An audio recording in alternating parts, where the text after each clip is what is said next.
வணக்கம் வணக்கம் இனிய கனடா வணக்கம். 2025 ஆண்டல்ல 26வது ஆண்டிலே முதலாவது மாதம் 27வது நாள் என்று செவ்வாய்க்கிழமை.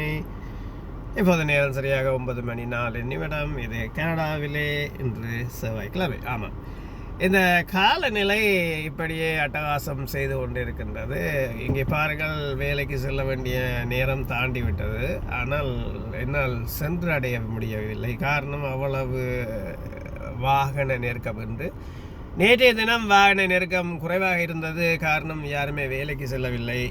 அதனால் எங்களுக்கு வாகனத்தை செலுத்த இலகுவாக இருந்தது. ஆனால் இன்று எல்லோருமே வேலைக்கு செல்வதால் இந்த வாகனத்தை செலுத்த முடியவில்லை. அங்கே பாருங்கள் எவ்வளவு வாகனம் லைனில் நிற்கின்றது என்று. நாளையும் இன்றும் தொடர்ந்து இன்னும் பனித்துளிகள் இங்கே கொட்டப் போகின்றது. குளிரும் பட்டு மோசமாக இருக்கின்றது என்று அறிய தந்திருக்கின்றார்கள். என்ன நடக்கின்றது இந்த ஆண்டு என்று புரியவில்லை. பார்ப்போம், நடப்பதை கண்டுகொள்வோம். மீண்டும் சந்திப்போம்.